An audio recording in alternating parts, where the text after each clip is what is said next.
2018 के बाद से पहली बार बार्सिलोना रायो वैलेकानो के घर पे रायो वैलेकानो को हरा कर आई। एंड ये हो पाया है पूरे गेम में जो चेंज आया था कल फर्स्ट हाफ बार्सा का बड़ा खराब गया था मेरे हिसाब से, बट सेकंड हाफ में जैसे डेनी ओल्मो आया चीज़ें बननी शुरू हो गई। एंड ये सब डेनी ओल्मो की वजह से हुआ है। एंड जो कल के गेम में बार्सा कमबैक किया है, सब कुछ बेहतरीन चल रहा था बट बर्नाल को इंजरी हो जाती है बहुत गंदी at the end of the game. And पता चलता है, रिपोर्ट्स आती हैं कि वो एक एसीएल इंजरी है, उसको टॉर्न एसीएल हो गया है, जो कि और बुरी खबर है, बहुत बुरी खबर है। एंड बुरी खबर इसलिए क्योंकि अब सिर्फ कसाडो के अलावा हम पे कोई ऑप्शन नहीं बचता है उस पोजीशन पे खिलाने के लिए, क्योंकि फ्रेंकी इंजर्ड है, गावी वगैरह कोई अवेलेबल नहीं है। वी हैव नो प्लेयर कि हम उस पोजीशन पे किसको खिला पाएँ। बट जैसा कि आपको पता है जब एक प्लेयर इंजर्ड होता है, तो जब तक कि वो बेस्ट प्लेयर अवेलेबल ना हो, तब तक आप एक ऐसा मेकशिफ्ट रोल बनाओ जिससे भई आप गेम्स निकाल पाओ। वही बार्सा को करना पड़ेगा, वही बार्सा कर सकती है। अगर मैं बर्नाल की बात करूँ, सिर्फ 3 मैचेस खेला था, ज़्यादा ओवरयूज़ वगैरह हमने उसको कुछ किया नहीं था। तो ऐसा कोई बार्सिलोना की मैनेजमेंट पे ब्लेम नहीं है। भाई इंजरी बहुत ही बेकार चीज़ होती है, बहुत ही फॉर्च्यूनेट चीज़ होती है। ब्राइटन का प्लेयर 30 मिलियन में आया था, ब्राइटन ने सेल्टिक से खरीद के लाई थी and he got injured in just 9 minutes. तो आप समझ सकते हो कि इंजरी इज़ एक unfortunate part of the game है। बट एंड यहीं से आप सर्जियो बुस्केट्स की ब्रिलियंस का अंदाज़ा लगा सकते हैं कि man missed very less amount of game, शायद 1 या 2 ड्यू टू हिज इंजरीज़। ठीक है? बट मैं आगे वाले अगर किसी पॉइंट पे आऊँ, तो मैच की बात करते हैं। First half of the game रायो वैलेकानो चढ़ी हुई थी, उन्होंने गोल स्कोर कर दिया। टर स्टेगन should have saved that shot, वो नहीं कर पाया, ठीक है, बट फर्स्ट हाफ में बार्सिलोना को चांसेस क्रिएट करने में दिक्कत हो रही थी, बहुत ज़्यादा दिक्कत हो रही थी। क्योंकि फर्रान टोरेस का गेम तो काफ़ी खराब, हमारा लेफ्ट विंग ना काफ़ी ऐसा लगता है कि एक्जिस्ट ही नहीं करता जब फर्रान टोरेस में खेल रहा होता है। Raphinha being a right winger, जब वो लेफ्ट विंग पे खेलता है तब हमें कुछ ना कुछ देखने को मिलता है, बट जब फर्रान टोरेस खेलता है, एक गेम बंदा खराब खेलेगा, अगला गेम थोड़ा डिसेंट खेलेगा, थोड़ा हमें बिलीव आने लगता है, एंड देन अगेन उसकी इनकंसिस्टेंसी चालू हो जाती है। इसलिए मैं कहता हूँ फरहान तोरेस मेरे को बार्सा लेवल पे खेलने लायक अब तक उसने कुछ ऐसा प्रूव नहीं किया है कि वो उस क्लब में रहे। आई विश कि वो मुझे गलत साबित करे, बट वो अब बहुत टाइम से लग नहीं रहा है, बिकॉज़ 2-3 साल हो चुके हैं उसको यहाँ खेलते हुए। इनिगो मार्टिनेज पहले मैच में थोड़ा खराब परफॉर्मेंस रहा था, बट अगले 2 मैचेस में he has stabilised it. La Liga में खेलने के लिए वो एक प्रूवन प्लेयर है, तो I guess he proves us right, उसको हमने मौके दिए इसलिए। बट गेम कैसा रहा? डैनी ओल्मो आके गेम चेंज करता है। डैनी ओल्मो विनर स्कोर करता है, Pedri after a very long time score sheet पे आता है एंड बार्सिलोना 2-1 से कमबैक करती है।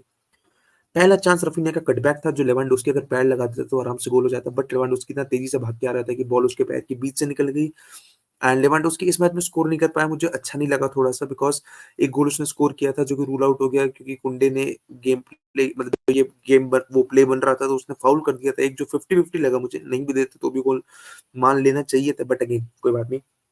जो लेवेंडोस्की ने वो गोल स्कोर किया था, he should have been on the score sheet tonight, उसके पास इससे चांसेस थे, बट कोई नहीं भाई, अगली बार मार देगा। ठीक है? 3 मैचेस में 3 गोल जिसमें से 2 तो विनर थे। बट अगेन अगर मैं नेक्स्ट इंसिडेंट की बात करूँ, तो यमाल सिर्फ 17 साल का होके जो उस फ्लैंक पे करता है, उसको 2-3 लोग लग पड़ते हैं, यमाल को रोकने के लिए 2-3 लोग लगते हैं उस side. But what I believe कि बार्सिलोना ओल्मो को लेके आई, बिकॉज़ मुझे लगता है कि सारा गोल का बर्डन लेवेंडोस्की पे ना पड़े, क्योंकि सारा बर्डन एंड पे उस पे फटेगा। Dani Olmo is like a second striker समझ लो आप, नंबर 10 खेलेगा, एक सेकंड स्ट्राइकर की तरह खेलेगा and he will help to add more goals into the tally, जो कि ज़रूरी है। ठीक है? बट ऑब्वियसली और पोजीशंस हैं जिसमें बार्सिलोना को साइनिंग करनी चाहिए थी। सबसे बड़ी कमी जो मुझे लगती है सीडीएम से भी ज़्यादा, क्योंकि अभी सीडीएम पे भाई हांसी फ्लिक एरिक गार्सिया को खिला देगा। अगला वैलिडोइड से मैच है, एरिक गार्सिया को खिला के गेम निकाल देगा। फिर कभी कसाडो को खिला देगा। He will find a solution to it, manager के हाथ में। Injuries are part of the game, it's unfortunate, but he will manage it somehow.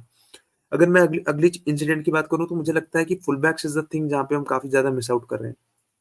Yamal अगर किसी ऐसे फुल बैक से कंबाइन करेगा जो एक प्रॉपर राइट बैक है, जो एक प्रॉपर क्रॉसेस डाल सकता है, प्रॉपर उसके साथ कंबाइन कर सकता है, प्रॉपर कटबैक्स दे सकता है, प्रॉपर्ली डिफेंस में एक्टिव हो सकता है, तो ज़्यादा बेहतर रहेगा, instead of playing a makeshift centre back into that right back role, जो कि कुंडे खेलता है, जो मुझे ज़्यादा पसंद नहीं आता है, क्योंकि अटैकिंग फिजिक्स में हम बहुत ही ढीले पड़ जाते हैं उस चीज़ में। उसकी क्रॉसिंग एबिलिटीज़ हमें काम नहीं करती हैं। नो डिसरिस्पेक्ट टू कुंडे, बिकॉज़ उसको वहाँ खिलाना पड़ रहा है क्योंकि हम पे ऑप्शन नहीं है, बट आई बिलीव कि हमको फुल बैक्स के लिए जाना चाहिए। लेफ्ट बैक पे भी Balde, Gerrard Martin, Hector Ford कोई भी खेल लेता है, बट उसमें बेस्ट बाल्डे ही है। बाल्डे बॉल लेके आगे प्रोग्रेस करता है, बट अगेन उसके कटबैक्स वगैरह में अभी भी फॉल्ट है। I need a better left back जो क्रॉसिंग एबिलिटीज में बेहतर हो। ऑब्वियसली ये दोनों फुल बैक्स डिफेंसिवली हमें ज्यादा सॉलिडिटी प्रोवाइड करते हैं, बट मेरे को अटैकिंग वाइज भी देखना है। I don't want to compromise on that. मैं चाहता हूँ कि हमारे फुल बैक्स भी इस चीज में हमारी हेल्प करें इन दैट गेम प्ले। ऐसा क्रॉस डालें कि भाई अंदर डेनी ऑल्मो हो या लेवेंडोस्की खड़ा हो या रफीनिया खड़ा हो, दे हेड करके वो गोल स्कोर कर सकते हैं, या कोई बॉल रिबाउंड होकर कोई लॉन्ग शॉट ले ले। बिकॉज डेनी ऑल्मो के आने से एक चीज ऐड हुई है, कल के मैच में आपने देखा था लॉन्ग शॉट ही टुक जो पोल पोस्ट पे लगा, गोल पोस्ट पे लगा। So Dani Olmo adds that thing, quick feed भी था, एक दो बार प्लेयर को कटाया भी। तो डेनी ऑल्मो की क्योंकि डेनी ऑल्मो ऐसा खेलता है, हमको पता है ही प्लेस लाइक दिस, ठीक है, इसका गेम प्ले हमको पता है। एंड बार्सिलोना का अटैक ये बंदा एनहांस ही करेगा। लोगों को लग रहा है कि डेनी ऑल्मो, मतलब आपने गुंडोगन को जाने दिया एंड फिर आप डेनी ऑल्मो को लाके अभी जिस रजिस्टर किया है, मुझे भी ये थोड़ा बुरा लगा था, बट अभी जो फाइनेंशियल सिचुएशन है क्या कर सकते हैं।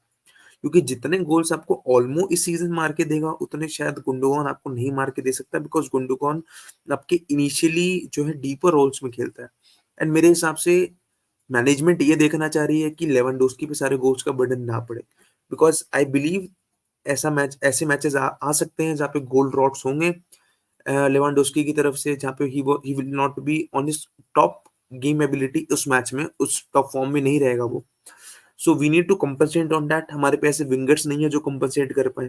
फरान तोरेस नहीं कर पाता, रफीनिया कर लेगा, फरान तोरेस नहीं कर पाएगा। मिडफील्ड में पेड्री ने जैसे स्कोर किया, आई होप आगे आने वाले गेम्स में भी वो स्कोर करे। बट ओवरऑल अगर मैं बात करूं इस गेम की, तो बार्सिलोना का कमबैक नेचर काफी पसंद आया मेरे को। राइट, आई बिलीव कि अगर कोई राइट बैक या left back, specially right back अगर मैं फोकस करूं, राइट बैक में एक ऐसा अटैकिंग सेंस वाला प्लेयर हो जो कि अच्छे क्रॉसेस डाल पाए, जो कि अच्छे स्पेसेस फाइंड कर पाए एंड जिसपे शॉट टेकिंग एबिलिटी हो, तो बार्सिलोना को ज्यादा फायदा होगा।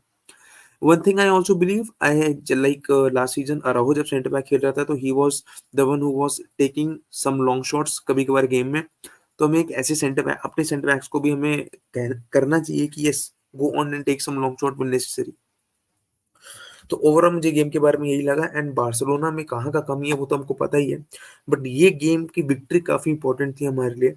And obviously we lost a very young player too because of that injury. We lost him and आगे वो कभी अवेलेबल होगा हमें आइडिया नहीं है, like it will take several months. पर ठीक है, बार्सिलोना यहाँ 3 पॉइंट्स ले लेती है, लीग के टॉप में चली जाती है, 3 on 3 विंस। अगला गेम वेलेडोइड से है, आई होप एरिक गार्सिया ही खेलेगा सीडीएम पोजीशन में, आई बिलीव वही खेलने वाला है। एंड बार्सिलोना को अब गेम्स निकालने हैं। अगर आप पे बर्नाल नहीं है, ही जस्ट 17 years old, हाँ काफी अच्छा टेक्निकल प्लेयर है, but again he just 17 years old। किसी प्लेयर की वजह से आपका गेम प्ले कुर्बान नहीं होना चाहिए। मैं ये क्यों कह रहा हूँ, बिना मिलिताओ के रियल मैड्रिड नाचो को खिला के चैंपियंस लीग उखाड़ी थी, बिना मिलिताओ के। मिलिताओ की इंजरी के बाद अलावा भी नहीं था, कारवाल भी एक दो मैचेस में सेंटर बैक खिला था। तो जस्ट इमेजिन, एंड ये जस्ट एक एग्जांपल है, जस्ट इमेजिन कि आपको गेम्स निकालने हैं, you just put the players in their. वो अलग बात है कि इन जो दो प्लेयर्स का नाम लिया हूँ, नाचो कारवाल, काफी एक्सपीरियंस्ड प्लेयर्स हैं, they are not young players, they are very experienced players जिनमें रियल मैड्रिड का डीएनए था। बट अगेन आई बिलीव किसी भी प्लेयर की वजह से अपना गेम प्ले इम्पैक्ट नहीं होता है, हमें जस्ट उस गेम प्ले को थोड़ा चेंज करना होता है। And I believe Hansi Flick वो चीज कर लेगा and Barcelona will continue winning game. जो लीग में विनिंग स्ट्रीक चलती आ रही है, जो जस्ट 3 मैच ही हुए हैं, बट आई बिलीव ये चलती रहे। एंड आई ऑल्सो वांट कि Madrid on the other hand will lose some points, but अगला मैच उनका लास्ट पाल्मस से है, तो इतना आसान नहीं होगा उनके लिए पॉइंट्स लूज करना। बट ये गेम काफी बेहतरीन रहा, काफी हॉस्टाइल इन्वायरमेंट था वहां पे खेलना, क्योंकि fans were on the top, रायो के फैंस, ठीक है। एंड उसकी वजह से गेम की वाइब भी बन रही थी। बट सेकंड हाफ में obviously Barcelona managed to win this game, सिर्फ managed to win this game with a brilliance from Deli Olmo, Pedri, Bernal, every single player except Ferran Torres, because that guy needs to prove himself a lot, क्योंकि he has not justified इस batch के लिए खेलना, इस Barcelona batch के लिए खेलना उस बंदे ने अब तक जस्टिफाई नहीं किया। तब तक के लिए सी यू नेक्स्ट टाइम, फिर मिलते हैं।